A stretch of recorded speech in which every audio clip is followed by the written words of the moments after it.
Hi everyone. कुछ दिन पहले की बात है। क्या हुआ कि क्लास में एक बच्चा अटेंशन नहीं दे रहा था जितना उसे देना चाहिए था। मैंने उसको बोर्ड पे बुला लिया। मैंने कहा बेटा आ जाओ और एक क्वेश्चन करके दिखाइए। अब क्या हुआ कि उस टाइम पे मार्कर में इंक ख़त्म थी। इंक का बॉक्स मिल नहीं रहा था। कहीं पे इधर उधर क्लासरूम में रखा था। उसने इधर उधर ढूंढा और बोला कि सर इंक वाला बॉक्स नहीं मिल रहा, तो इस वजह से मार्कर चल नहीं रहा। अब उसी टाइम क्या हुआ कि क्लास में ही उसका क्लासमेट ने ये देखकर कि यार ये परेशान हो रहा है इंक के लिए, तो उसने बता दिया कि सर वहाँ पे रखा हुआ है। और वो ये सुन के बड़ा ही फ्रस्ट्रेट हो गया, बड़ा ही गुस्सा कर गया उस पर, है ना। और बाहर निकला तो कुछ झड़प हुई उनके बीच में, छोटी मोटी। अब अगले दिन मेरे को जब ये बात पता चली, मैंने उसको कन्फ्रंट जब किया, तो उसने बताया कि सर मुझे लगा कि वो मेरे मज़े ले रहा, और तब मैंने उस क्लैरिफाई किया कि नहीं वो मज़े नहीं, वो जेन्युइन हेल्प किया तुम्हारा। अब ये सुन के वो बड़ा पछताया, है ना, सॉरी वगैरह उसको बोला। एवरीवन, ये स्टोरी सुन के आप सभी को पता चल गया होगा कि आज हम किस इमोशन की बात करने वाले हैं, एंड दैट इज़ रिग्रेट या पछतावा। पहला पॉइंट आता है हमारा, समझते हैं कि आखिर रिग्रेट होता क्या है। एवरीवन, जब भी हम किसी ऐसे सिचुएशन में जो हमारे किसी एक्शन लेने की वजह से या ना लेने की वजह से, है ना, हमारे अंदर एक डिसअपॉइंटमेंट वाली फीलिंग, एक दुख वाली फीलिंग आती है ना, उसी को रिग्रेट बोलते हैं या पछतावा बोलते हैं।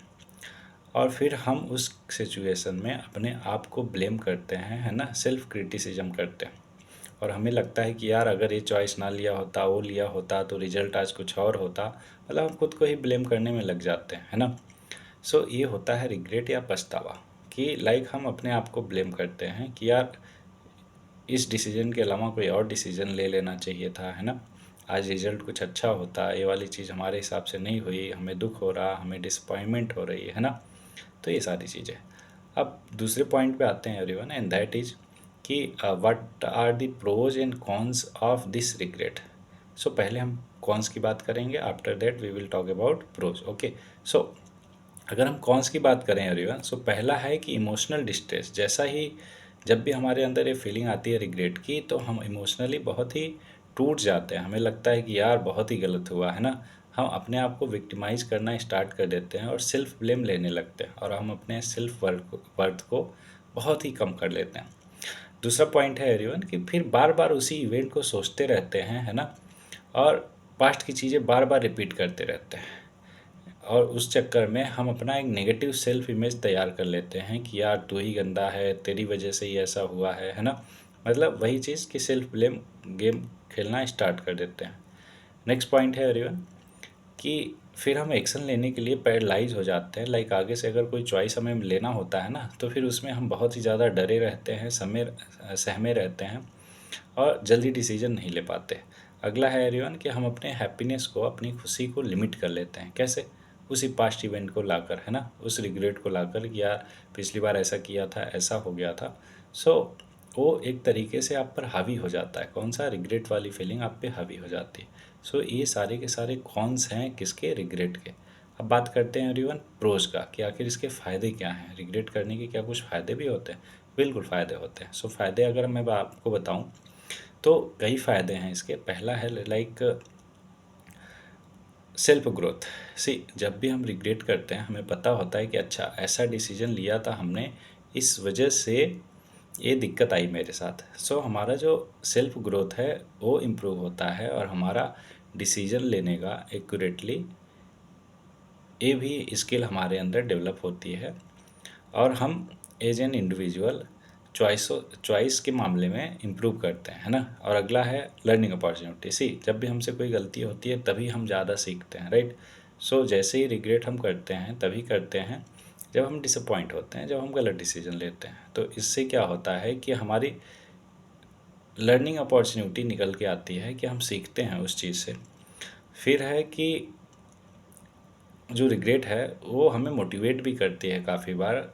जब गलत डिसीजन हम ले लेते हैं, उसके बाद हमें पता चलता है कि नहीं यार, इस चीज़ को अब सुधारना है ना, इस चीज़ को सही करना है, और उसके बाद हम मोटिवेट हो जाते हैं एक्शन लेने के लिए और अपनी लाइफ को इम्प्रूव करने के लिए।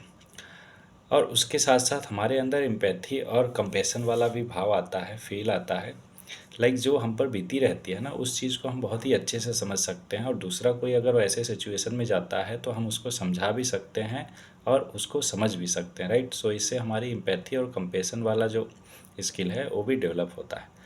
अगला है एवरीवन कि बाद में फिर हम अपने चॉइसेस को अप्रिसिएट करते हैं। हमें लगता है कि हाँ, वो पर्टिकुलर चॉइस हमने बहुत ही अच्छा लिया है ना, तो हम अपने चॉइसेस को अप्रिसिएट करना सीख जाते हैं अगर हम कोई रिग्रेट में होते हैं तो। अब बात आती है एवरीवन कि आखिर इस रिग्रेट को हम मैनेज कैसे कर सकते हैं, है ना। तो पॉइंट वाइज मैं बताता चलूँगा, आप चाहो तो इसको लिखते जाओ, है ना, जो कि आपके बहुत ही यूजफुल होगा।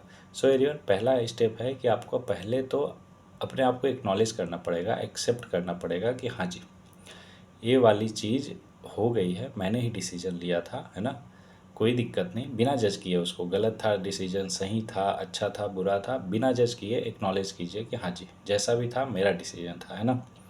सेकंड स्टेप है कि आप सेल्फ कंपैशन को फॉलो करो, मतलब कि अपने आप को माफ़ करो और आगे बढ़ो, क्योंकि आपको पता है कि देखिए जो हो चुका है उसको ना तो आप बदल सकते हो ना तो कोई और बदल सकता है, राइट। सो क्यों पास्ट में ही जीना, क्यों पास्ट की चीज़ों को लेकर आगे बढ़ते रहना, है ना। तो इसलिए प्रैक्टिस कीजिए सेल्फ कंपैशन को, है ना, अपने आप को माफ़ कीजिए, एक्सेप्ट कीजिए और आगे बढ़िए। अगला है, आगे बढ़ने से पहले उस सिचुएशन पे एक बार रिफ्लेक्शन डालिए और देखिए कि उससे लर्निंग क्या क्या मिले, क्योंकि अगर आप किसी सिचुएशन में गलत डिसीजन ले लिया था आपने और उससे आपने लर्निंग नहीं ली, तो इसका मतलब कि कोई फ़ायदा नहीं हुआ फिर, राइट। सो उसके उस सिचुएशन की लर्निंग प्रोसेस क्या थे, लर्निंग स्टेप्स क्या क्या थे, उसको आप नोट डाउन कीजिए और आगे बढ़िए कि हाँ जी, आगे से ऐसा सिचुएशन अगर मेरी लाइफ में आता है तो मैं इस पर्टिकुलर चीज़ से सीख चुका हूँ या चुकी हूँ, और ये सारे के सारे स्टेप मैं फॉलो करूँगा या करूँगी। ओके, नेक्स्ट वन है एवरीवन की गेन प्रोस्पेक्टिव। सी, अब क्या होता है कि जो जिस बात पे हम रिग्रेट कर रहे हैं वो क्या टेम्परेरी है या फिर लॉन्ग रन का रिग्रेट है ना। तो उसको आइडेंटिफाई कीजिए और उसको एक्सेप्ट कीजिए कि हाँ जी, चलो ठीक है, जो हो गया सो हो गया, है ना। अब जो बीत चुका है उसको तो हम बदल सकते नहीं हैं, तो इसलिए क्यों फालतू में उस पर रोना, है ना। आगे बढ़ो। और उसके साथ साथ एवरीवन, अगला स्टेप है कि हम माइंडफुलनेस प्रैक्टिस कर सकते हैं। माइंडफुलनेस अब क्या होता है समझिए, कोई भी काम करो, कोई भी चीज़ में अगर इन्वॉल्व रहते हो ना, तो उसमें अपना 100% हो, मतलब आपको प्रेजेंट में जीना है, मतलब जिस मोमेंट में आप जो काम कर रहे हो केवल उसी में जियो। इससे क्या होता है, माइंडफुलनेस आता है, मतलब कि आपका माइंड पूरी तरीके से डेडिकेटेड है उस टाइम, उस चीज़ में, उस काम में, उस पर्टिकुलर टाइम पे। जब भी ऐसा होता है तो आप देखोगे कि आप जो है उन सारे फीलिंग से, थॉट्स से जो पास्ट में आपके साथ हो चुकी है उससे आप डिटैच हो जाते हो। तो इसलिए आपको प्रैक्टिस करना है माइंडफुलनेस। कैसे आएगा, अब भी ऐसे करते करते आएगा, है ना। नेक्स्ट वन है एवरीवन कि आप अपने गोल सेट करो। सी, तब तक हम पीछे वाली सारी चीज़ों में उलझे रहते हैं जब तक हमारे पास नए गोल नहीं होते, नए काम नहीं होते। जैसे ही आप अपने गोल सेट करोगे ना, काम सेट करोगे, आप देखोगे कि आप उसमें इतना ज़्यादा व्यस्त हो जाओगे, बिजी हो जाओगे कि आपको बाकी चीज़ों के लिए टाइम नहीं मिलेगा। इसलिए अपने नए गोल सेट कीजिए, है ना, और उस पर काम करना स्टार्ट कर दीजिए। नेक्स्ट वन है एवरीवन एंड लास्ट वन कि अगर इन सब पॉइंट से भी आपका काम नहीं चल रहा है ना, आपको लगता है कि नहीं ये सारे के सारे पॉइंट अप्लाई करके मैंने देख लिया है ना, ये सारे हेल्प नहीं कर रहे हैं, तो आप किसी प्रोफेशनल की हेल्प ले सकते हैं, थेरेपिस्ट या फिर काउंसलर की, जो आपको स्टेप बाय स्टेप इस पर्टिकुलर सिचुएशन, हालात से निकलने में हेल्प करेगा, मदद करेगा। इसमें कोई शर्माने वाली बात नहीं है ना, इसमें कोई ऐसी वैसी बात नहीं है। ऑब्वियस है, हेल्प लो और इससे बाहर निकलो। Okay, so everyone, I hope कि ये रिग्रेट वाला कॉन्सेप्ट आपका एकदम क्लियर होगा और आपको पता होगा कि हाँ, आप अपनी मदद और दूसरों की मदद इस पर्टिकुलर रिग्रेट वाले फीलिंग से कैसे कर सकते हो। सो आई होप कि आपको वीडियो अच्छा लगा हो। So thank you for listening.